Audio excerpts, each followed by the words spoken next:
Baiklah, materi pertama yang akan saya paparkan di sini terkait konsep dan definisi profesi guru, istilah-istilah profesi guru, serta prinsip-prinsip profesionalisme. Teman-teman sekalian tahu nggak sih bahwasanya profesi guru itu memiliki peran strategis dalam menentukan kualitas pendidikan dan masa depan bangsa.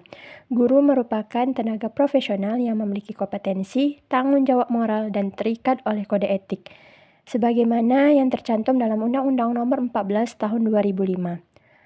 Namun, masih ada pandangan yang menganggap guru sebagai pekerjaan biasa sehingga pemahaman tentang hakikat profesi dan etika keguruan belum optimal.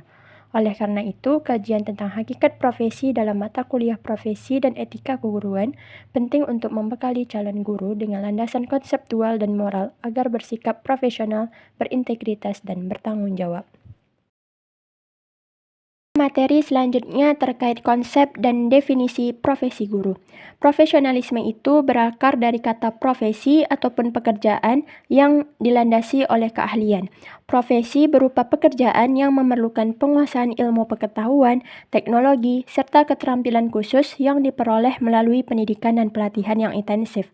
Menurut Sadirman, profesi adalah pekerjaan yang memerlukan pendidikan lanjut dalam sains dan teknologi.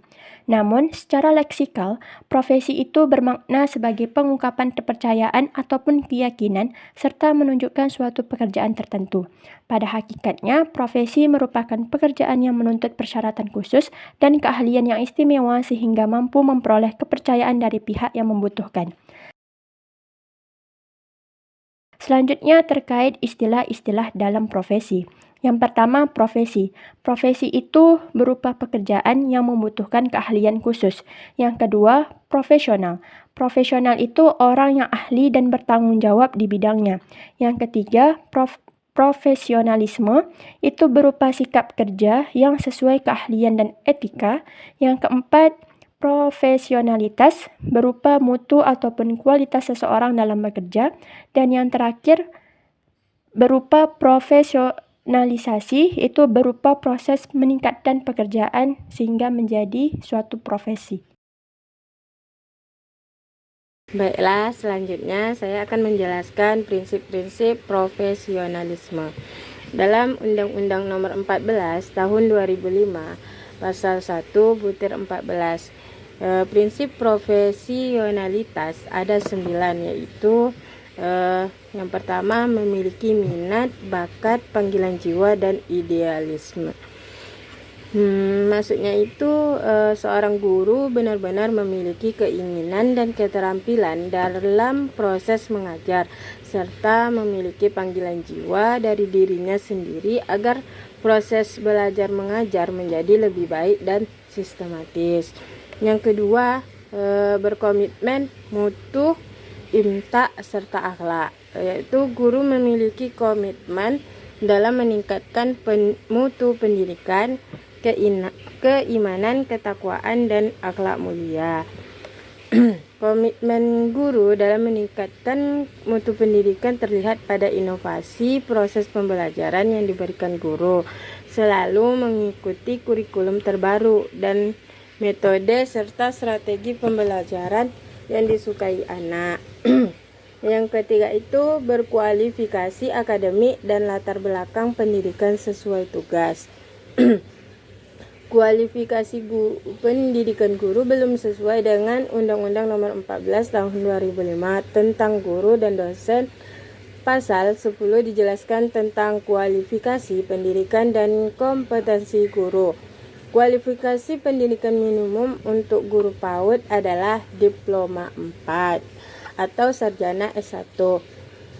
Bidang pendidikan anak usia dini atau psikologi yang diperoleh dari program studi yang terakreditasi. Yang keempat, kompetensi yang dibutuhkan. Dituntut mampu memimpin dan bekerja sama dengan tim. Yang kelima, memiliki tanggung jawab atas pelaksanaan tugas. Profesionalisme. Guru memiliki tanggung jawab atas pelaksanaan tugas keprofesionalisme. Yang keenam, memperoleh penghasilan yang ditentukan sesuai dengan prestasi kerja. Guru memperoleh penghasilan tidak ditentukan sesuai dengan prestasi kerja. Yang ketujuh, memiliki kesempatan dan mengembangkan keprofesionalan dengan kesempatan dan berkelanjutan dengan sepanjang hayat.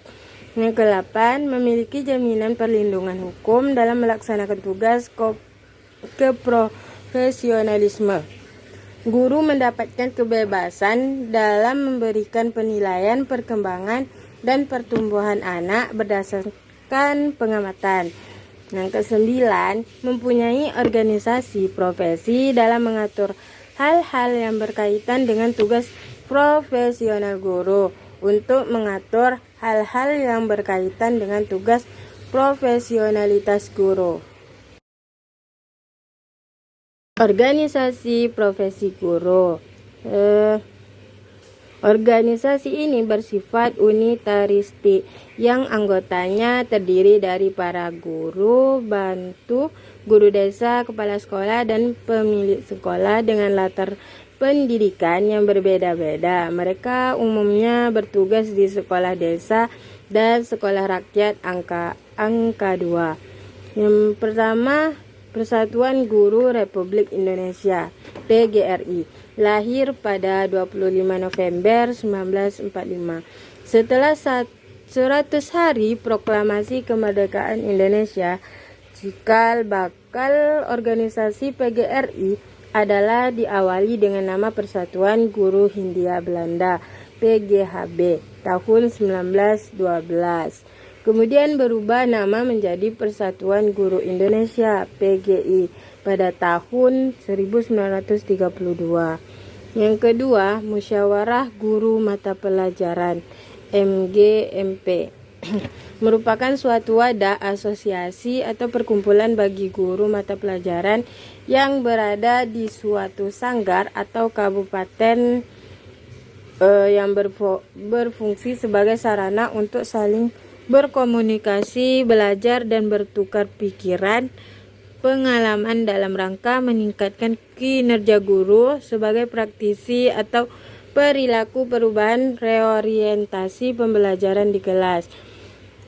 Yang ketiga, Ikatan Sarjana Pendidikan Indonesia (ISPI), lahir pada pertengahan tahun 1960-an. Pada awalnya, organisasi profesi kependidikan ini bersifat regional karena berbagai hal menyangkut komunikasi antara anggotanya.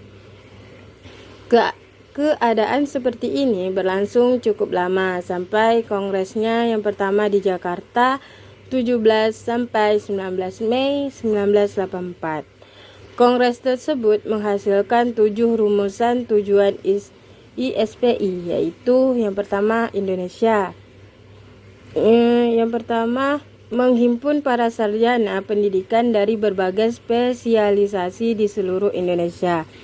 Yang kedua, meningkatkan sikap dan kemampuan profesional para anggotanya. Yang ketiga, membina serta mengembangkan ilmu, seni, dan teknologi pendidikan dalam rangka membantu pemerintah mensukseskan pembangunan bangsa dan negara. Yang keempat, kelompok kerja guru atau KKG sebagai kelompok kerja seluruh guru dalam satu gugus. Pada tahap pelaksanaannya dapat dibagi ke dalam kelompok kerja guru yang lebih kecil, yaitu kelompok kerja guru berdasarkan jenjang kelas dan mata pelajaran.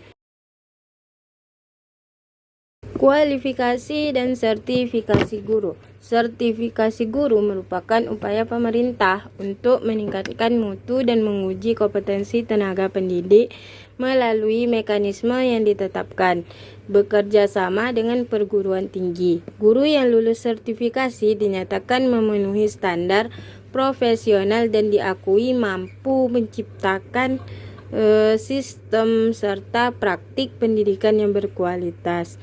Adapun landasan hukumnya yaitu Undang-Undang Nomor 20 Tahun 2003 tentang Sistem Pendidikan Nasional dan Peraturan Menteri Pendidikan Nasional Nomor 18 Tahun 2007 tentang sertifikasi bagi guru dalam jabatan yang ditetapkan pada tanggal 4 Mei 2007. Tujuan dari sertifikasi adalah untuk menentukan kelayakan guru, meningkatkan mutu pendidikan, dan menjamin profesionalitas guru. Selanjutnya tentang prinsip pelaksanaan sertifikasi. Dalam pelaksanaan sertifikasi guru perlu memegang prinsip-prinsip sebagai berikut.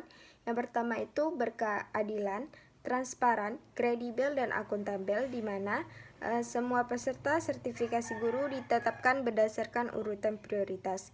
Yang kedua itu objektif, di mana mengacu kepada kriteria peserta yang telah ditetapkan. Yang ketiga itu berorientasi pada peningkatan mutu pendidikan nasional, di mana sertifikasi guru merupakan upaya pemerintah untuk meningkatkan mutu guru sehingga dapat menjamin guru yang bersangkutan. Yang keempat itu dilaksanakan secara taat asas. Sertifikasi guru dilaksanakan sesuai dengan ketentuan peraturan perundang-undangan dan mengacu pada buku pedoman sertifikasi guru. Dan yang terakhir itu dilaksanakan secara terencana dan sistematis, di mana pelaksanaan sertifikasi guru didahului dengan pemetaan pada aspek jumlah, jenis mata pelajaran, ketersediaan sumber daya manusia, ketersediaan fasilitas, dan target waktu yang telah ditentukan, sehingga pelaksanaan sertifikasi guru dapat berlangsung secara efektif, efisien, dan sistematis. Adapun problematika sertifikasi, di mana problematika dalam proses sertifikasi salah satunya yang pertama itu prosedur program pendidikan profesi guru mengenai pasal 1 ayat 2 dalam Peraturan Menteri Pendidikan Nomor 87/2013 tentang Program Pendidikan Profesi Guru Prajabatan. Program PPG adalah program pendidikan yang diselenggarakan untuk mempersiapkan lulusan S1 kependidikan dan S1 atau DIV non-kependidikan yang memiliki bakat dan minat menjadi guru agar menguasai kompetensi guru secara utuh sesuai dengan standar nasional pendidikan sehingga dapat memperoleh sertifikasi pendidikan profesional pada pendidikan anak usia dini. Yang kedua itu biaya PPG mandiri yang cukup tinggi. Biayanya itu sekitar 7.500.000 sehingga 9.500.000, belum lagi biaya yang lain-lainnya per semester, di mana biaya ini sangatlah membebani para peserta yang mengikuti PPG mandiri. Mereka yang sebelumnya menanggung biaya kuliah tidak sedikit harus membayar lagi biaya yang sangat besar untuk mengikuti PPG. Dan yang terakhir itu pengakuan akta 7 dan PPG. Maksudnya pengakuan akta 4 dan PPG, di mana akta 4 adalah program pendidikan singkat bagi yang berprofesi sebagai guru tetapi dengan latar belakang pendidikan yang bukan dari fakultas pendidikan tersebut. Yang terakhir yaitu pandangan Islam terhadap profesi guru. Dalam Islam, guru murabi harus memiliki 3 hal yang penting. Yang pertama itu kompetensi ilmiah, di mana guru harus menguasai ilmu dan metode pembelajaran dan menguasai materi-materi yang akan ia ajarkan kepada anak didiknya. Yang kedua itu kompetensi uluya, di mana kompetensi ini berkaitan dengan aspek penghayatan seorang guru terhadap seluruh materi yang diajarkan, dan guru juga harus memiliki akhlak mulia dan menjadi teladan bagi siswa tersebut. Yang ketiga itu kompetensi jismiyah, di mana kompetensi ini berkaitan dengan fisik guru, jadi guru itu harus sehat jasmani dan mampu melaksanakan tugas guru yang dengan memiliki tanggung jawab, keilmuan, moral, dan spiritual. Dari penjelasan yang sudah dijelaskan, dapat disimpulkan profesi guru merupakan pekerjaan profesional yang menuntut keahlian khusus, komitmen moral dan tanggung jawab sosial. Guru berperan tidak hanya sebagai pengajar, tetapi juga pendidik, pembimbing, dan teladan. Profesionalisme guru ditandai oleh kompetensi, integritas, etika, serta sikap reflektif. Organisasi profesi berfungsi meningkatkan kualitas dan martabat guru serta mendukung pengembangan berkelanjutan, sementara kualifikasi akademik dan sertifikasi menjamin mutu dan kelayakan guru. Pandangan Islam menegaskan dimensi moral dan spiritual profesi guru, sehingga hakikat keguruan mencakup aspek keilmuan, etika, sosial, dan spiritual.